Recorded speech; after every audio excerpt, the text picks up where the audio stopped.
Hey everyone, welcome to Geometry, Section 5.3, Medians and Altitudes in a Triangle. By the end of this lesson, you should be able to understand the vocabulary median and centroid, and altitude and orthocenter. You also need to be able to understand and use the centroid theorem. So first off, a median.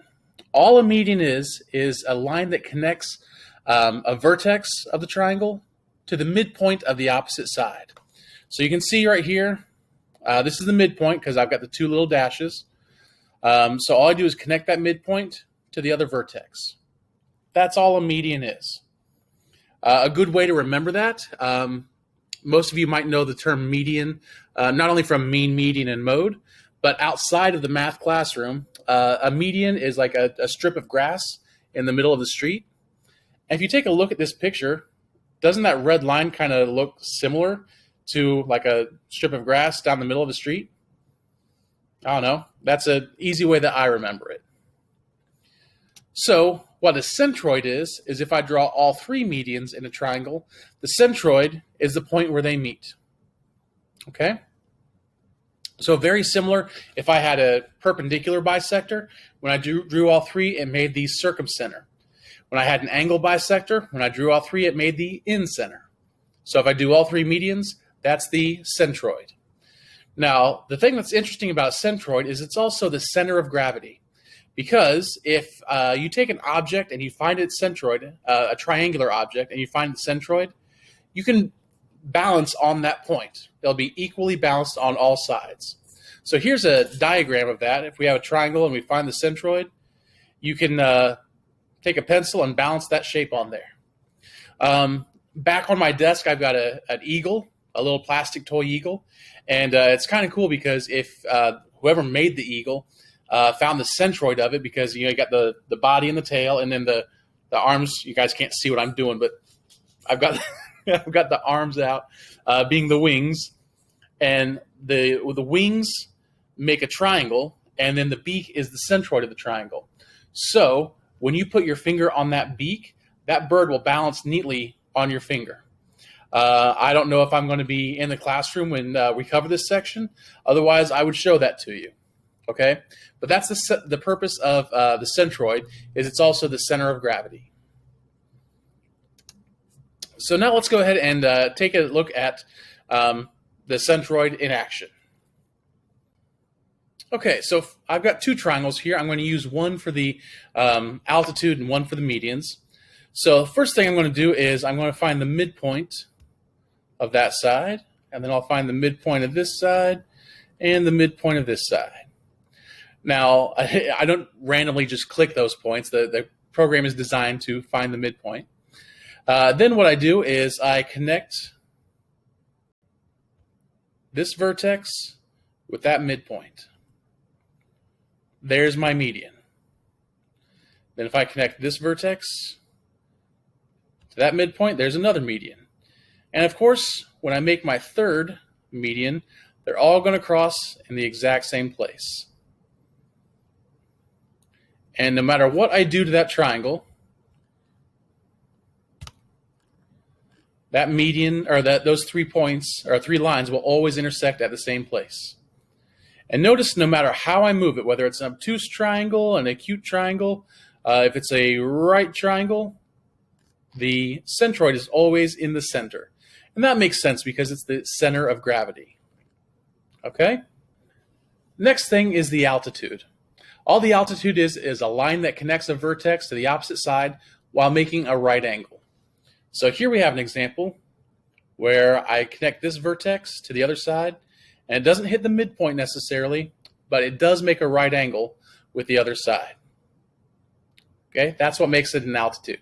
Here's how I remember this one. When I think of an altitude, I think of like an airplane. And if you can imagine an airplane up here, where the red circle is, how do they measure how high that plane is?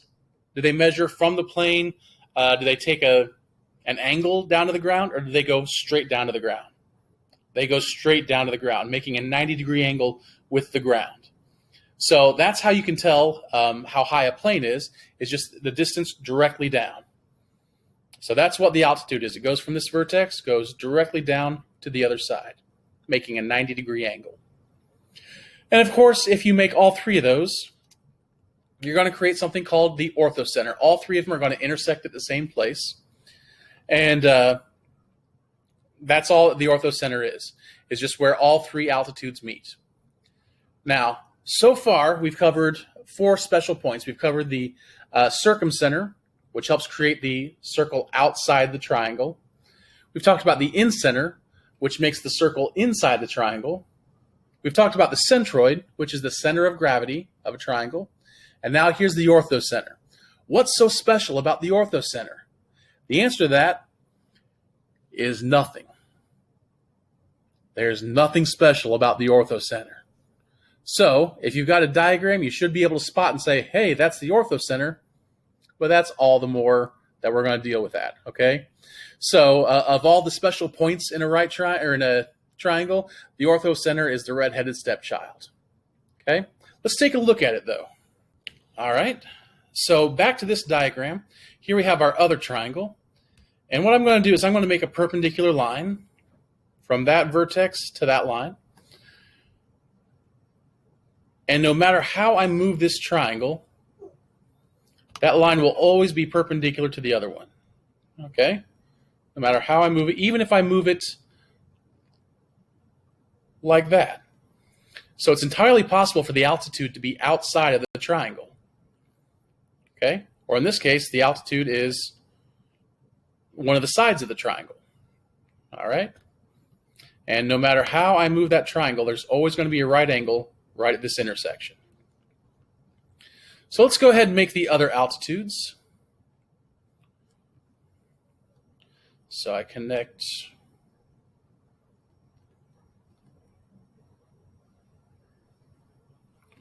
that and that. And of course, my altitudes all meet at the same place. So there's our orthocenter. Now that looks kind of funky. Let me move it around a little bit. Okay, that looks more like it. So every single time one of these black lines intersects one of the sides of the triangle, it's always making a 90-degree angle.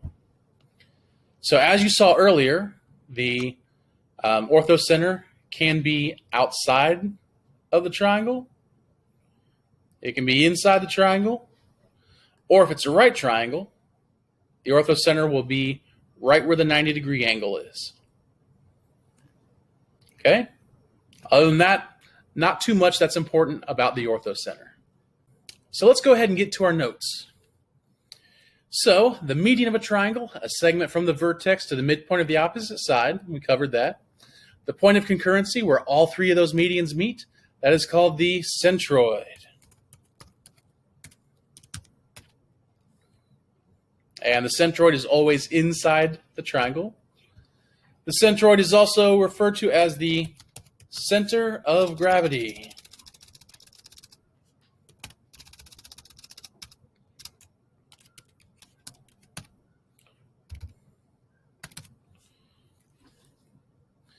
All right, now the centroid theorem, this is the important thing. Here's where actual calculation comes into place. Is if you draw all three medians and you create that centroid, the centroid will cut a median into a ratio of 2:1. Okay, so notice if I take BZ, okay, this line right down the middle here, and point P is the centroid, what that means is that PZ is exactly half as much as BP. You could also say that PZ is 1/3 of the entire median. You could also say that BP is 2/3 of the median. Now, I just said a whole lot through a whole bunch of fractions, the mathematical F word, your way, and so that's probably a little bit confusing.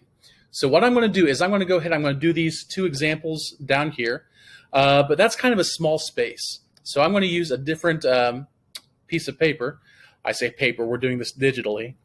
But I'm going to blow those up so we've got some more room to work.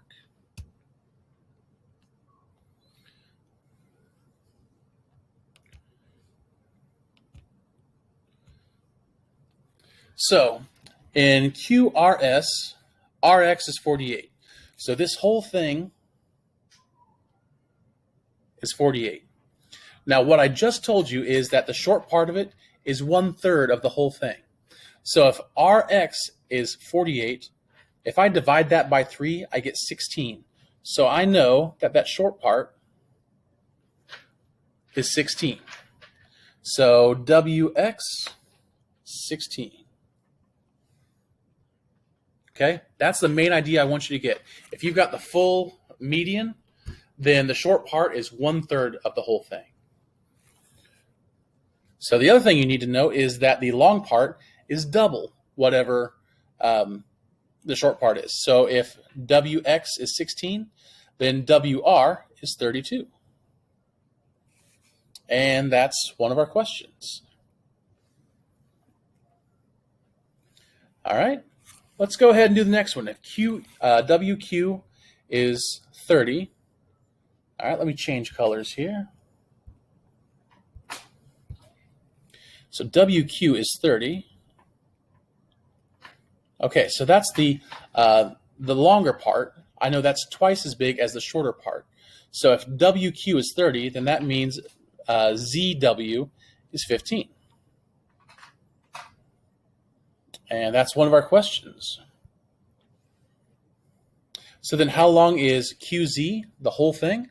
Well, if that's 30 and that's 15, you add them up and you get 45. I hope that makes sense. Let's try another example.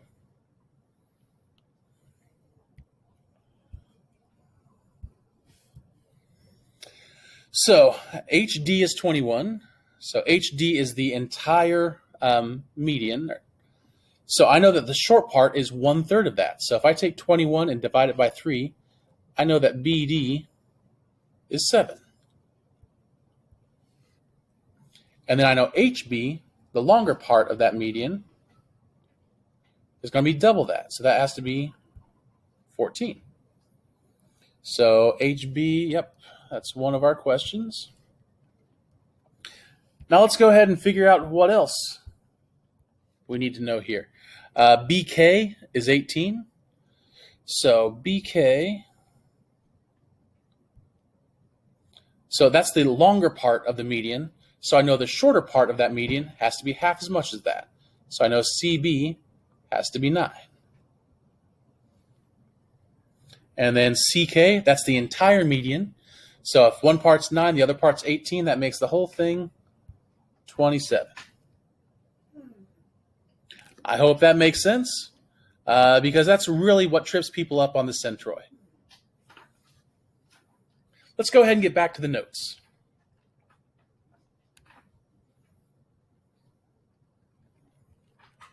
So now, moving on to altitudes. So the altitude goes from a vertex and makes a perpendicular line with the opposite side. The point of concurrency of the altitudes is called the orthocenter.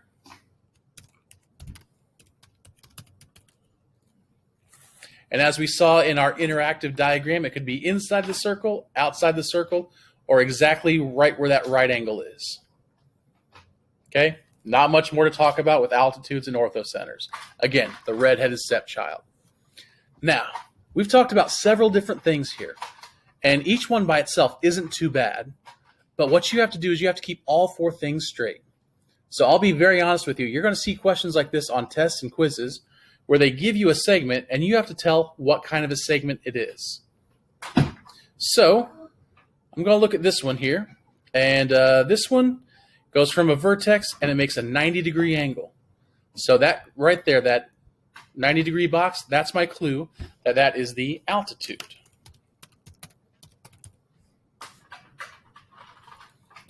On the next one, it goes from a vertex, and it goes to point B, which I can tell is the midpoint. So the thing that goes from the vertex to the midpoint, that is going to be my median.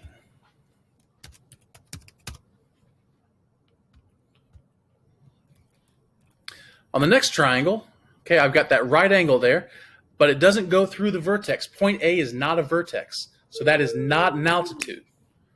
Okay, so this is not going to be an altitude. What other thing has a perpendicular line in it? Perpendicular bisector. And it's confirmed because I've got those two little dash marks there. So I can see that point B does in fact bisect that side.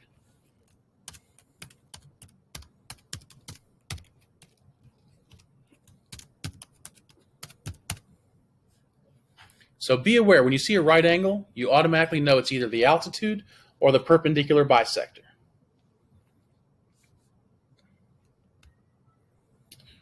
All right, so on this diagram here, I see the right angle, and it looks like side BA is highlighted. So it goes from a vertex, makes a right angle. That's our altitude again. Okay, if we were thinking that that's a perpendicular bisector, point B would have to be in the middle of this side. So I'm going to label it altitude.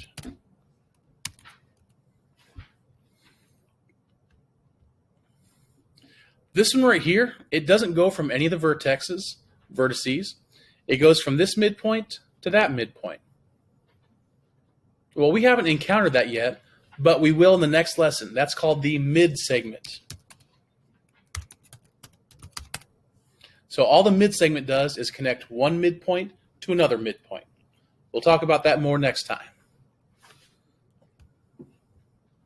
And the last thing here, it starts at a vertex, and those two little arcs tell me that this is an angle bisector.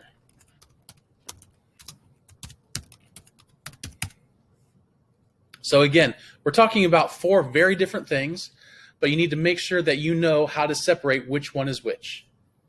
If you guys have any questions, please feel free to give me an email or ask me during one of our Google Meets. I hope you guys find this fairly easy, and I hope to see you real soon. Have a good one.